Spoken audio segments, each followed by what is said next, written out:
नमस्कार दोस्तों, मैं रोहन यादव आप सभी का एक बार फिर से मास्टर क्लास इस चैनल पर स्वागत करता हूं। दोस्तों, आज की टॉपिक है UGC net paper second social work unit number first.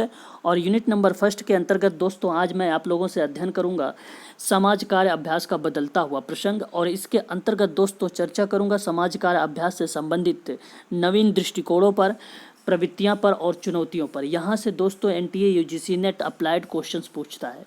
दोस्तों ध्यान रखना, फैक्ट के क्वेश्चन यहाँ ना के बराबर पूछा जाता है। ये चीज़ें समझ में आनी चाहिए आप लोगों को। और आप लोगों को दोस्तों समाज कार्य अभ्यास का बदलता हुआ प्रसंग को समझने के लिए बेसिक समझना बहुत ही ज़रूरी है। यदि आप बेसिक अच्छे से समझ लेंगे तो यहाँ से कोई भी प्रश्न एनटीए बनाता है तो आप उसे आसानी से टैकल कर सकते हैं।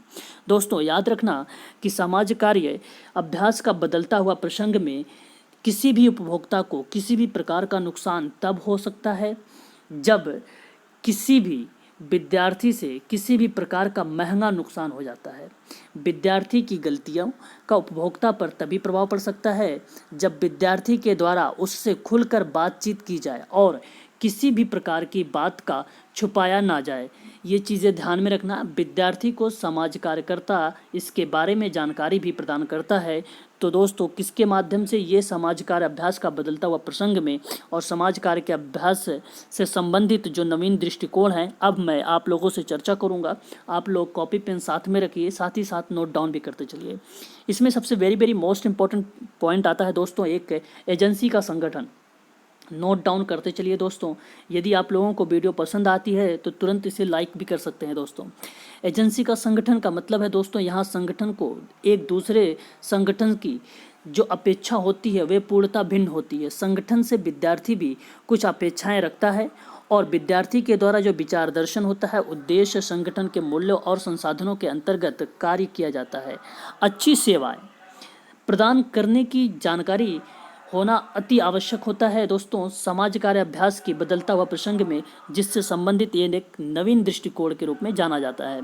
तो याद रखना क्या क्या चीज़ें मैंने बताया है दोस्तों। विचार दर्शन, उद्देश्य, संगठन के मूल्य और संसाधनों के अंतर्गत कार्य करना। और यह एक अच्छी सेवा प्रदान करने के लिए एक एजेंसी के ही लिए कार्य के लिए उपभोक्ता का जो संगठन है उनकी जानकारी का होना अति आवश्यक होता है।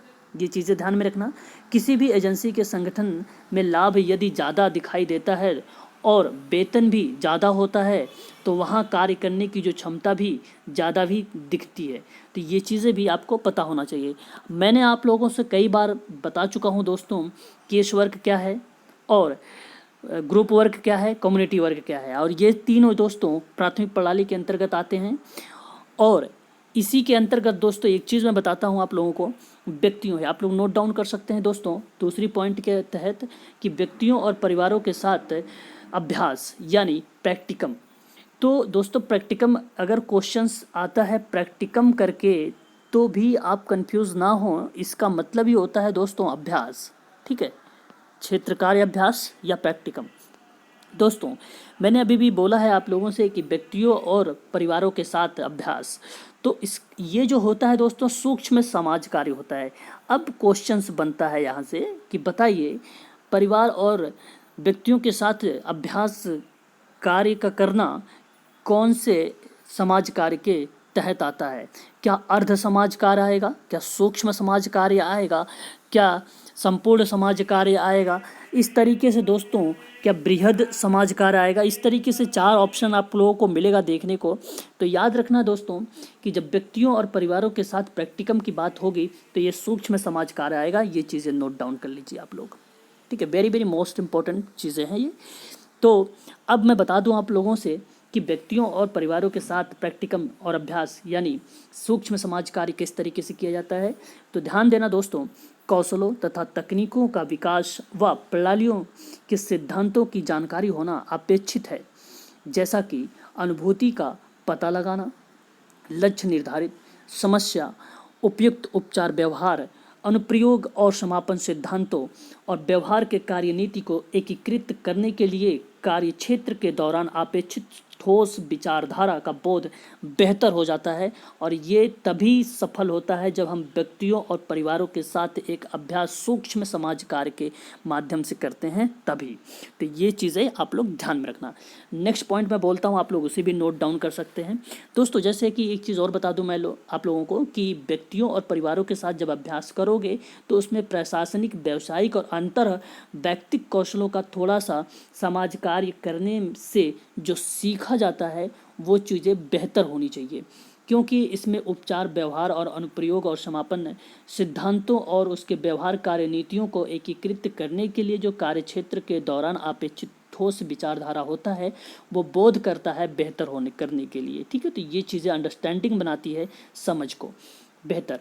नेक्स्ट अगर मैं बात करता हूँ दोस्तों समूह का, दूसरा पॉइंट लिख लीजिए आप लोग, समूह के साथ प्रैक्टिस।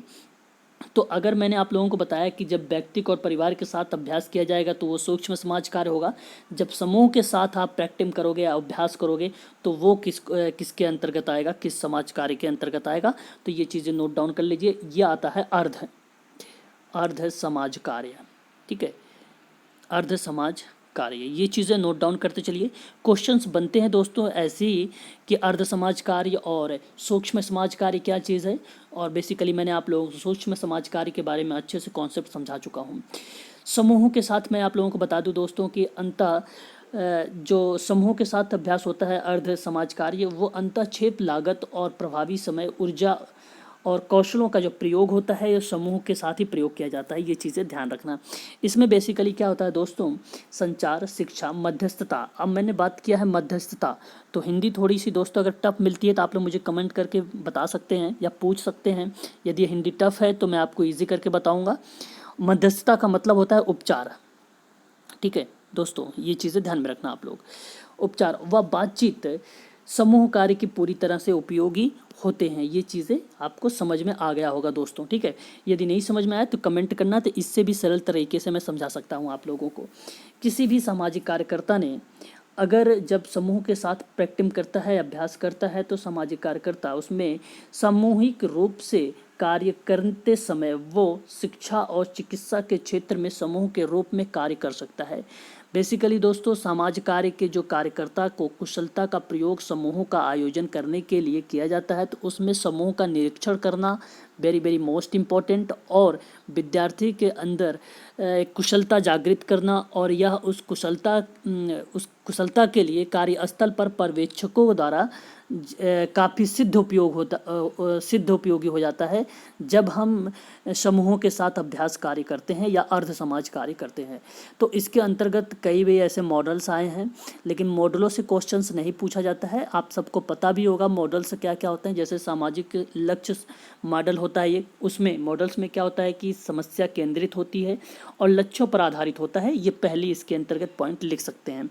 दूसरा आप लिख सकते हो ये कि आपसी सहायता और स्वयं अपनी मदद और पारस्परिक लक्ष्य मॉडल पर आधारित होता है। ये आप लोगों को समझ में आ गया होगा। समूहों के साथ प्रैक्टिस में अर्ध समाज कार्य में कौन कौन से मॉडल्स आते हैं। पहला आता है सामाजिक लक्ष्य मॉडल्स, जो समस्या केंद्रित हितों और लक्ष्यों पर आधारित होता है, और दूसरा होता है आपसी सहायता एवं स्वयं अपनी मदद पर पारस्परिक लक्ष्य मॉडल पर आधारित होता है।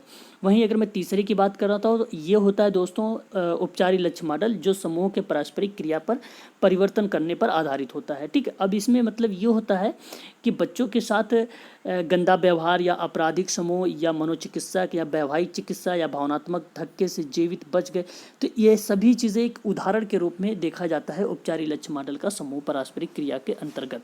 ठीक है दोस्तों, आई होप दोस्तों कि आप लोगों ने दो चीज़ें तो अच्छे तरीके से समझ लिया होगा, व्यक्तिगत और परिवार के साथ अभ्यास और समूहों के साथ अभ्यास। वहीं तीसरा पॉइंट हम चर्चा करेंगे दोस्तों समुदाय के साथ अभ्यास यानी प्रैक्टिकम। और समुदाय के साथ मैंने अभी भी बताया, परिवार और व्यक्ति के साथ सूक्ष्म समाज कार्य, और समूहों के साथ अर्ध समाज कार्य, और समुदाय के साथ जब अभ्यास होगा तो वो होगा बृहद समाज कार्य। ठीक है, विस्तृत लेवल पर। तो ये चीज़ें आप लोग ध्यान में रखना। अब मैं अगर इसके अंतर्गत आप लोगों को बताना चाहूँ तो ये वेरी इजी, बहुत ही सिंपल है, आप समझ सकते हो। जैसे समाज कार्य में क्या होती है कि एक ऐसी समस्याएं होती हैं जिनमें थोड़े और मध्य समाज कार्य के द्वारा सुलझा पाना संभव तो नहीं है, इसलिए इन समस्याओं को निपटाने के लिए हमें एक व्यापक और बृहद दृष्टिकोण की अत्यंत आवश्यकता होती है और महसूस किया जाता है। ठीक है, तो ये चीज़ें ध्यान में रखना। बेसिकली इसमें संगठनात्मक परिवर्तन और समुदाय संगठन और सामाजिक नीति, इसकी समस्याओं का निदान उच्च कोटि के समाज कार्यकर्ताओं के द्वारा भी किया जाता है। ठीक है, अपेक्षित जो मामले हैं वो बजट बनाना, वित्तीय प्रबंधन, संगठनात्मक डिज़ाइन, कंप्यूटर सूचना प्रणाली, नेटवर्किंग के सभी प्रशासनिक सामाजिक कार्यकर्ता के कार्यों में ये सारी चीज़ें सम्मिलित की जाती हैं। बेसिकली जो समुदाय के प्रैक्टिकल में जो बृहद समाज कार्य है उसमें बृहद स्तर पर ही वकालत, समुदाय के विश्लेषण, नेतृत्व का विकास और नागरिक सहभागिता, लघु समूह निर्णयन, तकनीकी कार्यबल पर सदस्यता का विकास करना और उसका धारण करना, आर्थिक विकास तकनीकी, कंप्यूटर सूचना प्रणाली, निधि एकत्रित करना, कार्यक्रम विकास के कौशल को नियोजित परिवर्तन करना, ये इत्यादि ये सभी जो तकनीकी हैं वो कौशल सामाजिक अनुसंधानकर्ताओं और सामाजिक सक्रिय और समुदाय संगठनकर्ता के लिए ही अति आवश्यक होता है, ये समुदाय के अभ्यास के दौरान ही चीज़ें। ठीक है दोस्तों, आई होप दोस्तों कि आप लोगों ने ये चीज़ें समझ लिए हैं। अब हम चलते हैं सीधा बेसिक के बाद बेसिक कॉन्सेप्ट। आई होप दोस्तों कि आप लोगों को क्लियर हो गया होगा। यदि क्लियर नहीं हुआ है तो आप लोग मुझे कमेंट करिए, मैं फिर से दोबारा से इससे भी सरल तरीके से आप लोगों को कंटेंट देकर समझाने की कोशिश करूँगा। चलते हैं दोस्तों सीधा टॉपिक पर। अब दोस्तों मैं आप लोगों से चर्चा करूंगा, जो इम्पोर्टेंट पॉइंट्स होंगे उसी पे चर्चा करूंगा, तो ये चीज़ें ध्यान में रखना। मैं बात कर रहा हूँ समाज कार्य क्षेत्र अभ्यास की अवधारणा पर। तो दोस्तों समाज कार्य क्षेत्र अभ्यास द्वारा कार्यकर्ता अपने वैज्ञानिक ज्ञान, प्रविधिक निपुणताओं एवं मानवतावादी दर्शन पर प्रयोग किया जाता है। मनोसामाजिक समस्याओं से ग्रस्त व्यक्तियों को व्यक्तिक, सामूहिक, सामुदायिक स्तर पर सहायता प्रदान करने की एक क्रिया है। मैंने अभी अभी आप लोगों से इन तीनों चीज़ों पर चर्चा कर चुका हूँ, व्यक्तिक, सामूहिक और सामुदायिक स्तर पर, जो उनकी इन समस्याओं की पहचान में और उस पर ध्यान केंद्रित करने के लिए कारणों का जानने और स्वतः समाधान करने की क्षमता को विकसित करना तथा सामाजिक व्यवस्था की गड़बड़ियों को दूर करते हुए उसमें वांछित परिवर्तन लाती है। तो ये चीज़ें आप लोगों को समझना जरूरी है। आई होप दोस्तों कि आप लोगों को मैंने पहले ही बता चुका था, और यही है समाज कार्य क्षेत्र और अभ्यास की एक अवधारणा यानी कॉन्सेप्ट। ध्यान रखना दोस्तों कि समाज कार्य प्रैक्टिकम में, अभ्यास में जो इसकी कैपेसिटी है, जो इसकी क्षमताएं हैं, वो किस तरीके से नापी जाती हैं। तो पहली पॉइंट आप इसके अंतर्गत और लिख सकते हैं, जैसे स्व प्रयोग, स्व का प्रयोग आप लोग नोट डाउन करते चलिए दोस्तों। ठीक है, स्व का प्रयोग का मतलब है दोस्तों कि अपने बारे में जानने की कोशिश करना, अर्थात कहने का तात्पर्य यह है कि सामाजिक कार्यकर्ताओं को अपनी क्षमताओं और शक्तियों के प्रति हमेशा सजग रहना चाहिए, जिससे समयानुसार वे उसका प्रयोग कर सके। अपनी कमजोरियों को दूर करने का प्रयास करना चाहिए। कुछ कौशल जो सामाजिक कार्यकर्ताओं के द्वारा अपनी सभी बातों से पूर्ण रूप से अवगत होना चाहिए, जिससे कि वह उपभोक्ताओं की किसी भी समय किसी भी प्रकार की सहायता प्रदान करने में सक्षम हो सके, और यही है स्व का प्रयोग। तो ये चीज़ें ध्यान में रखना। सहायता लेना और देना ये भी एक समाज कार्य अभ्यास के अंतर्गत देखने को मिलता है, और इसका तात्पर्य ये है कि दोस्तों की सहायता लेना और देने का कि सामाजिक कार्यकर्ता के द्वारा उपभोक्ता की आवश्यकता पड़ने पर सभी प्रकार की सहायता प्रदान करें। यदि उसके द्वारा उपभोक्ता को सहायता नहीं दी जाती है तो उपभोक्ता को बेचैनी महसूस होने लगती है और वह स्वयं को अपनी सहायता हेतु असमर्थ समझने लगता है। तो ये चीज़ें ध्यान में रखना। नेक्स्ट पॉइंट इसके अंतर्गत दोस्तों लिख सकते हैं पेशेवर सहायता संबंध, और नेक्स्ट पॉइंट लिख सकते हैं संवेदनशील दृष्टिकोण, और नेक्स्ट पॉइंट आप लिख सकते हैं दोस्तों की नैतिकता की संहिता भी लिख सकते हैं आप, संहिता। यदि दोस्तों मैं आप लोगों को पॉइंट बता रहा हूँ, जो पॉइंट समझ में ना आए तो कमेंट करना, मैं आप लोगों को समझाने की कोशिश करूँगा। और आप लोग मेरे व्हाट्सएप ग्रुप में भी होंगे तो आप वहाँ से आप नोट डाउन कर लीजिए, और व्हाट्सएप ग्रुप में भी आप चैट कर सकते हैं। मैं वहाँ पर भी आप लोगों को समझा दूंगा कि क्या चीज़ है संवेदनशीलता दृष्टिकोण, नैतिकता की संहिता क्या है, पेशेवर सहायता संबंध क्या है। यदि ना समझ में आए तो ठीक है दोस्तों। नेक्स्ट मैं बात करता हूँ आप लोगों से, आप नेक्स्ट पॉइंट लिख सकते हो, व्यक्तियों और परिवारों के आचरण को समझाना। आप लोग अपने तरीके से भी बना सकते हो पॉइंट। इसके अंतर्गत क्या क्या है, समाज कार्य क्षेत्र के अभ्यास के अंतर्गत दृष्टिकोण में देखने को मिलता है। उपभोक्ताओं के बारे में जानकारी एकत्र करना, ये भी एक दृष्टिकोण ही है। उपभोक्ता की जानकारी का विश्लेषण करना, ये भी दृष्टिकोण के रूप में अंतर्गत देखा जाता है। उपभोक्ता को सशक्त करना, ये भी दृष्टिकोण के रूप में देखा गया है। ठीक है, और एक पूरी प्रक्रिया के दौरान उपभोक्ता की सहायता करना। तो ये सारी चीज़ें हैं दोस्तों जो मैंने अभी भी आप लोगों से बताया है। ये भी समाज कार्य क्षेत्र के अभ्यास के अवधारणाओं को एक सही तरीके से कॉन्सेप्ट को पूरा करता है। ठीक है, नेक्स्ट पॉइंट पे चलते हैं दोस्तों। देखिए, मैं बेसिक कॉन्सेप्ट के साथ साथ दोस्तों आप लोगों को सीधा इंपॉर्टेंट चीज़ों पर चर्चा करूंगा। यहाँ पे आप लिख सकते हैं दोस्तों, समाज कार्य के मूल प्रत्यय यानी basic concept of social work. यहाँ पे लिखा गया है व्यक्ति की प्रत्यय क्या चीज़ है, कॉन्सेप्ट क्या चीज़ है। तो आप लोग समझ सकते हैं दोस्तों, यहाँ पे जॉनसन का मत है कि व्यक्ति का प्रत्यय में इन्होंने बताया कि समाज कार्य व्यक्ति के अंतर्निहित महत्व और सत्यनिष्ठता तथा गरिमा के प्रति आस्था रखता है और इस प्रत्यय को ध्यान में रखकर कार्यकर्ता संबंध स्थापित करता है तथा समस्या समाधान करने का प्रयास भी करता है। आप लोगों को समझ में आ रहा होगा कि व्यक्ति का प्रत्यय क्या चीज़ है, कॉन्सेप्ट क्या चीज़ है ना। नेक्स्ट बात करते हैं व्यवहार का प्रत्यय क्या चीज़ है। तो ये भी बहुत ही इजी है दोस्तों। ये सभी दृष्टिकोण हैं, इन्हीं दृष्टिकोणों से दृष्टिकोण का मतलब ही होता है दोस्तों कि हम किस तरीके से फॉलो करते हैं सोशल का यानी समाज कार्य अभ्यास कैसे लाते हैं एक सोशल में, एक समाज में, एक कम्युनिटी में, एक व्यक्ति के साथ, एक समूह के साथ। उसके दृष्टिकोण का मतलब यही होता है। नेक्स्ट अगर मैं बात करता हूँ दोस्तों व्यवहार का प्रत्यय, ठीक है, तो इसका मतलब ये है दोस्तों कि व्यवहार का तात्पर्य है किसी व्यक्ति के बाह्य पर्यावरण के प्रति किए गए प्रत्युत्तर से है और व्यक्ति पर्यावरण के साथ समायोजन करने के प्रत्युत्तर करता है। देखिए, अभी अभी मैंने दोस्तों आप लोगों से सिलेबस दिखाया था, तो सिलेबस में आप लोग देखोगे यूनिट फर्स्ट में तो एक पॉइंट और मिलेगा आपको, पर्यावरण। ठीक है, हालांकि अभी मैं क्लियर कर देता हूँ, वो भी इसी वीडियो में ये भी कॉन्सेप्ट क्लियर हो जाएगा, पर्यावरण किस तरीके से समाज कार्य में फॉलो होता है। ठीक है, तो ये चीज़ें ध्यान में रखना। ये पर्यावरण के साथ समायोजन करने के लिए जो प्रत्युत्तर होता है, ये व्यवहार का प्रत्यय के अंतर्गत ही देखने को मिलता है। ठीक है दोस्तों, नेक्स्ट पॉइंट पे चलते हैं। ये सभी पॉइंट अगर आप स्क्रीनशॉट ले लीजिए, एक बार देख सकते हो, बट यहाँ से अप्लाइड क्वेश्चंस बनाने के चांसेस कम होते हैं। सिर्फ पॉइंटे पर आप ध्यान दो कि क्या क्या पॉइंटे बनेंगी। पॉइंटे अगर आपको समझ में आती हैं तो आप आसानी से कर सकते हो दोस्तों क्वेश्चनों को। देखिए, समस्या का प्रत्यय क्या है, यानी कॉन्सेप्ट ऑफ प्रॉब्लम।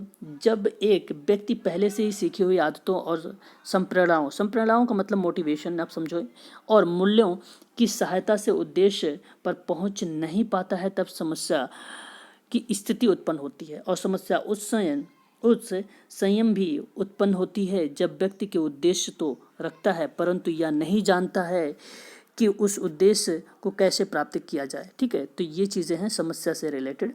आप लोग यहाँ पर भी इसके अंतर्गत देख सकते हैं, समाज कार्यकर्ता में समस्या समाधान के लिए निम्न योग्यताएं होनी चाहिए और कौन कौन सी, जैसे समस्याओं के तथ्यों के पूर्ण ज्ञान होना चाहिए, समस्याओं के सभी तथ्यों को अंतर संबंधों का ज्ञान होना चाहिए। आप ये भी लिख सकते हैं, ये भी नोट डाउन कर सकते हैं, आप लोग इसे स्क्रीनशॉट ले लीजिए दोस्तों।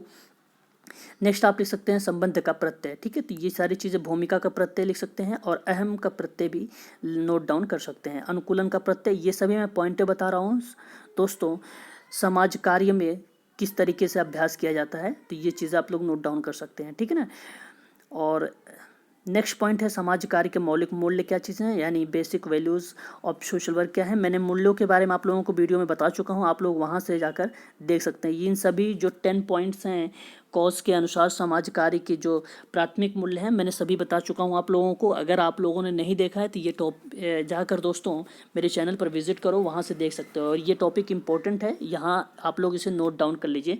पूछा जा सकता है कि सोशल वर्क के वैल्यूज़ कौन कौन से हैं, मूल्य कौन कौन से हैं, तो कॉज के अनुसार 10 हैं जो प्राथमिक मूल्य हैं। ठीक है, तो आप लोग इसे नोट डाउन कर सकते हैं। जैसे पहला है मूल्य की महत्ता और गरिमा, दूसरा है मानव प्रकृति में पूर्ण मानवीय विकास की क्षमता मत, और थर्ड है मतभेदों के लिए सहनशीलता, मौलिक मानवीय आवश्यकताओं की संतुष्टि, और फिफ्थ है स्वाधीनता की विश्वास, स्वाधीनता में विश्वास। और नेक्स्ट है दोस्तों आत्मनिर्देशन और आत्मनिर्णय प्रवृत्ति, रचनात्मक सामाजिक सहयोग और कार्य का महत्व और रिक्त समय में रचनात्मक उपयोग। और नेक्स्ट और लास्ट है दोस्तों कि मनुष्य प्रकृति द्वारा उत्पन्न किए गए खतरों से अपने अस्तित्व की रक्षा करना। ठीक है, यही कोनोफ्का द्वारा भी दो दिए गए हैं। 2 प्राथमिक मूल्य कौन कौन से उल्लेख, इन्होंने ये बताए दोनों।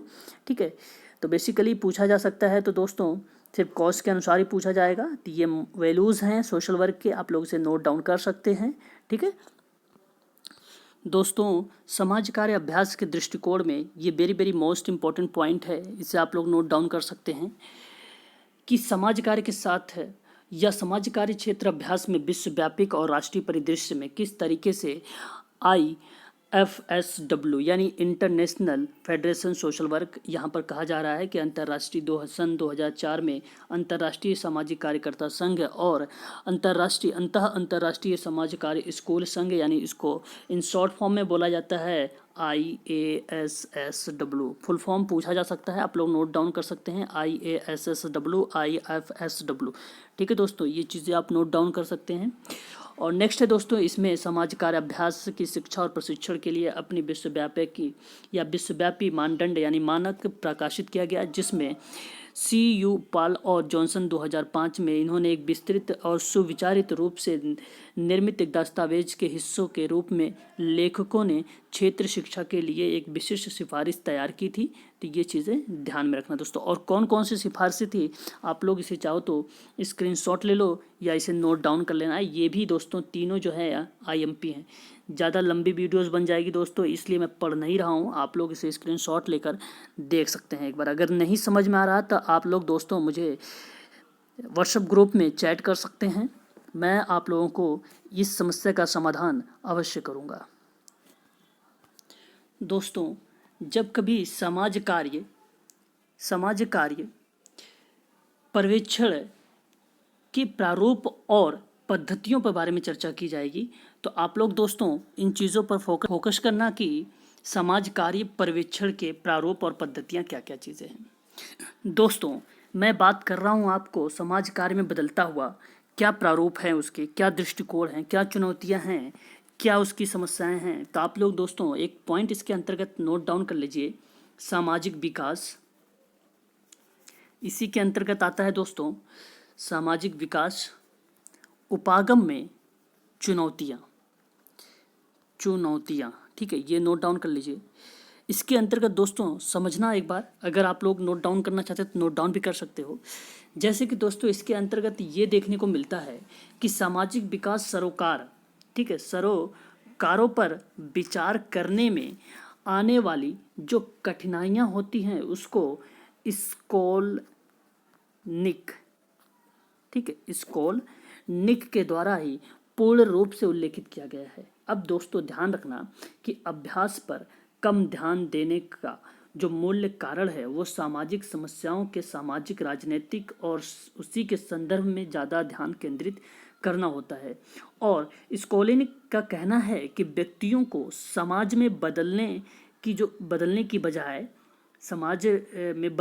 बजाय सामाजिक कार्यकर्ताओं को समाज में अनुकूल बनाने में मदद करने के रूप में स्वीकार किया गया है। तो ये चीज़ें ध्यान रखना सामाजिक विकास के उपागम में, जहाँ पर कुछ भी स्कूल द्वारा पीड़ित या मदद या सहायता प्रदान करने के बजाय विन्यासों को बदलने पर ज़्यादा बल दिया जाता है, तो उस पर एकीकृत विधि को सीखने का प्रयास किया जाता है। और इसी अवलोकन के मुद्दे को दक्षिण अमेरिकी में दोहराया गया था। और ऐसी एजेंसी जो क्षेत्र प्रशिक्षण के सहायता कर और उसको सिखाने वाले स्कूलों को क्षेत्र प्रशिक्षण के में सहायता देता है और उसमें पता लगाता है।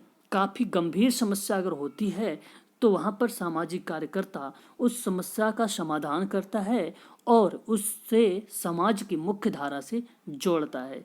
समाज कार्य प्रशिक्षकों के द्वारा इस बात को महसूस किया जाता है कि इसको वास्तविक जगत में किसी भी प्रकार से लागू नहीं किया जा सकता, चाहे कितनी भी रोचक महत्वपूर्ण ही क्यों ना बन जाए। इसलिए इसे रूढ़िवादी मॉडल को भी कहा जाता है, या उस मॉडल की तरफ लौटना भी कह सकते हो। तो ये बातें ध्यान में रखना, ठीक है। नेक्स्ट यहाँ पे देखिए ये इंपॉर्टेंट चीज़ें हैं प्रारूप और पद्धतियाँ में अगर देखा जाए तो यहाँ देखिए थोड़ा सा कॉन्सेप्ट बता रखा है, तो आप लोग इसे नोट डाउन कर सकते हैं, ठीक है। क्या है कि समाज कार्य में विशेष संदर्भ में पारस्परिक एवं शाब्दिक अवधारणाओं में पर्यवेक्षण का विशेष स्थान है। समाज कार्य में पर्यवेक्षण का संबंध एक सहायक प्रणाली के रूप में है, जिसमें पर्यवेक्षक छात्रों का कार्य सौंपना जिससे उसकी योग्यता और क्षमताओं का विकास होता है। तो ये चीज़ें ध्यान में रखना दोस्तों, ठीक है। नेक्स्ट अगर मैं बात करूँ इसी में, यदि दोस्तों आप लोगों ने MSW या BSW सही तरीके से किया होगा, BSW और MSW, तो उस दौरान BSW के पाठ्यक्रम में क्षेत्र प्रायोगिक कार्य की संरचना बनाई गई होगी। MSW के पाठ्यक्रम में और उसके क्षेत्र कार्य में कुछ प्रायोगिक कार्य की संरचना रही होगी, आप लोगों ने उसे किया होगा। बेसिकली दोस्तों MSW के पाठ्यक्रम में जो क्षेत्र कार्य या क्षेत्र प्रायोगिक कार्य के जो एलिमेंट थे, जो घटक थे, कुल टोटल 9 थे। अब 9 घटक कौन कौन से थे, जिसको हम क्षेत्र कार्य या फील्ड वर्क कार्यक्रम के घटकों के नाम से बताने का अर्थ बताया जाता था उस समय, ठीक है। और इसके अंतर्गत दोस्तों हम अपने अधिगम को अनुभव करते थे। ओवरऑल कहने का मतलब मेरा यही है कि ये संयुक्त समग्र क्षेत्र में कुल अधिगम जो थे वो अनुभवों का एक भाग माना जाता था। जैसे दोस्तों क्या क्या करते थे, ओरिएंटेशन, आप लोग लिखना चाहो तो लिख सकते हो, यदि आप लोगों को तो पता ही होगा। ओरिएंटेशन, ठीक है, ओरिएंटेशन विजिट करते थे, यानी दौरा, यानी इसको बोलते थे भ्रमण या अनुकूलन दौरा भी इसको हिंदी में बोलते थे हम। नेक्स्ट दोस्तों बोलते थे हम क्षेत्र नियुक्ति करते थे, और देन उसके बाद संस्था संबंधी संबंध एक्टिविटीज़ की गतिविधि करते थे। उसके बाद कार्यों का निर्धारण करते थे, फिर समाज कार्य प्रक्रिया की प्रवृत्ति, या फिर उसके बाद टीम वर्क या दलगत वर्क करते थे, और उसके बाद रिकॉर्ड करना करते थे, एक्टिविटीज़ करते थे, और उसके बाद क्षेत्र निर्देशन करते थे। ये सभी चीज़ें, जैसे भ्रमण में हम क्या करते थे, यानी अनुकूलन दौरा में क्या करते थे, आप सभी को पता होगा कि उस समय हम जाते थे किसी अपने आसपास के 5 NGOs में, और 5 NGO का विजिट करते थे, और इसमें प्रक्षेपणी दौरे में विद्यार्थियों का जो विविध प्रकार के समाज कार्य या व्यवहार या प्रतिम को देखने का मौका मिलता था, और उन्हें व्यावसायिक कौशलों में हस्तांतरित करते थे, समझने के संदर्भ में सहायता मिलती थी, और उसमें विभिन्न सरोकारों को पहचानते थे जिन पर संगठन का पर फोकस करते थे। उसमें उसका नाम, वो NGO में कितने सदस्य हैं, उस रजिस्टर्ड है कि नहीं, उसमें फ़ंड आता है कि नहीं, उसकी हिस्ट्री क्या चीज़ है, एट्सेट्रा, बहुत सारी चीज़ें हम लोगों ने इसमें जानकारी लेते थे। तो ये सभी चीज़ें क्षेत्र कार्य से रिलेटेड था, और ये बदलता हुआ एक प्रसंग है समाज कार्य के दृष्टिकोण से अगर देखा जाए तो। इस तरीके से नई नई एक्टिविटीज़ जो है हमें देखने को मिलती थी, ठीक है दोस्तों। और हम इसी क्रम में कभी कभी जब व्यक्तिगत सम्मेलन करते थे, जिसको व्यक्तिगत सम्मेलन या कॉन्फ्रेंस कहते थे, इंडिविजुअल कॉन्फ्रेंस, तो इसमें विद्यार्थी को संस्था नियुक्ति में अपने अनुभवों को संसाधित करने में सक्षम बनाते थे, और उसे अकादमिक पाठ्यक्रम कार्य में अर्जित करने की जानकारी, कौशल या मूल्य उस क्षेत्रों को अनुभव और क्रियाकलापों से जोड़ते थे। उसी तरीके से समूह सम्मेलन यानी कॉन्फ्रेंस भी आता था। दोस्तों अगर आप लोगों को ये चीज़ें, जैसे मैंने अभी भी आप लोगों से बताया है, अनुकूलन दौरा, समवर्ती दौरा और व्यक्तिगत सम्मेलन, समूह सम्मेलन, व्यक्तिगत कार्य, समूह कार्य, सामुदायिक कार्य, समाज कल्याण प्रशासन, समाज कार्य, शोध और सामाजिक क्रिया, यदि आप लोगों को इसमें से कोई चीज़ें ना समझ में आई हो तो आप लोग मुझे कमेंट करें, मैं उसमें आप लोगों को बताने की कोशिश करूँगा। और यहाँ से कोई भी चीज़ अगर आप लोगों को डाउट आ रही है तो आप लोग उसे कमेंट के माध्यम से समझ सकते हैं। नेक्स्ट पॉइंट पे बात करते हैं हम, क्षेत्र कार्य पर्यवेक्षण के प्रारूप। आप लोग देख सकते हो, मैंने हालांकि कई बार आप लोगों को बता चुका हूँ, आप लोग स्क्रीनशॉट ले सकते हैं इसमें।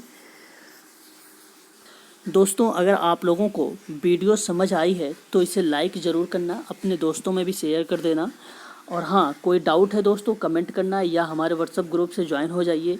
मैं डेली प्रतिदिन शाम को 10 बजे 2 से 3 ग्रुप में पर डे MCQ करता हूँ। यदि दोस्तों वो सारे MCQ सोशल वर्क से रिलेटेड होते हैं, ताकि आप लोगों का इस बार सोशल वर्क से JRF आसानी से आ सके, क्योंकि मैं हर प्रकार के क्वेश्चंस वहाँ पर लाता हूँ, चाहे अप्लाइड हो या फैक्ट क्वेश्चंस हो, दोनों टाइप के क्वेश्चंस मैं आप लोगों को प्रोवाइड करता हूँ। दोस्तों यदि आप लोग हमसे जुड़े नहीं हो तो आप लोग सबसे पहले तो ये कि वीडियो के डिस्क्रिप्शन में जाइए, आपको वहाँ से व्हाट्सएप ग्रुप का लिंक मिल जाएगा।